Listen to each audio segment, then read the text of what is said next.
హైదరాబాద్ నగరానికి 143 కిలోమీటర్ల దూరంలో జరిగిన కొన్ని యథార్థ సంఘటనల ఆధారంగా రూపొందిన చిత్రం 143 హైదరాబాద్. రాంగ్ టర్న్ అనే హాలీవుడ్ చిత్రం ఆధారంగా సస్పెన్స్ థ్రిల్లర్ గా ఆనంద్ చక్రవర్తి తెరకెక్కించిన ఈ సినిమాను 5 కలర్స్ మల్టీమీడియా, బీబీఎస్ స్టూడియో సంయుక్తంగా నిర్మించాయి. సెల్వ గణేష్ సంగీతం అందించిన ఈ చిత్ర ఆడియో హైదరాబాద్ లో విడుదలైంది. ఏప్రిల్ 14న ఈ చిత్రం ప్రేక్షకుల ముందుకు రానుంది.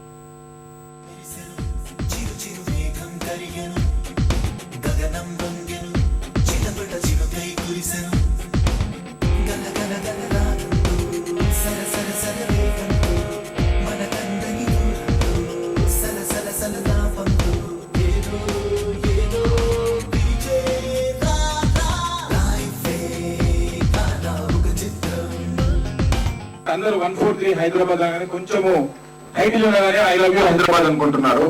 పోస్టర్ చూడగానే ఇది థ్రిల్లర్ మూవీ అనుకుంటున్నారు. ఒక 5 ఫ్రెండ్స్ అండి,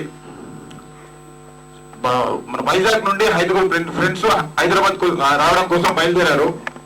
వస్తున్న మధ్యలో ఇంకా హైదరాబాద్ 143 కిలోమీటర్స్ ఉన్న దూరంలో వాళ్ళకు ఒక చిన్న ఇన్సిడెంట్ జరిగింది.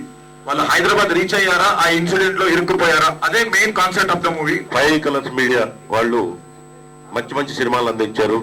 ఏకవీర, వేటాడు, వెంటాడు అలాంటి సినిమాలు అందించి ఒక మూడో ప్రయంగా 143 అనే ఒక సినిమా. ఫస్ట్ నేను 143 అనగానే మామూలుగా వాలంటీర్స్ డే సంబంధించి లవర్ సంబంధించి అనుకున్నాను. కానీ ట్రైలర్ చూసిన తర్వాత చాలా అద్భుతంగా అనిపించింది.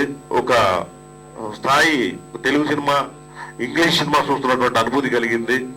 మ్యూజిక్ ముఖ్యంగా ఆర్ఆర్ మ్యూజిక్ చాలా చక్కగా ఉంది. సెల్వ గణేష్ చాలా అద్భుతమైనటువంటి ట్యూన్స్ అందించాడు. కందికొండ గారు పాటలు దీనికి హైలైట్ కాబోతున్నాయి. అలాగనే మొత్తం యంగ్స్టర్స్ చాలా అద్భుతంగా నటించారు. డాన్స్ అయితేనేమి, ట్రైలర్ నిజంగా చాలా అద్భుతంగా ఉంది. ఇది సెన్సేషనల్ హిట్ అవుతుందనే దాంట్లో ఎటువంటి సందేహం లేదు. వాళ్ళు ఇంకా మంచి మంచి సినిమాలు చేయాలి. తెలుగు సినిమా ఇండస్ట్రీలో ఒక పెద్ద సినిమాలు తీసే స్థాయికి ఎదగాలని మనస్ఫూర్తిగా కోరుకుంటూ అభినందిస్తున్నాం.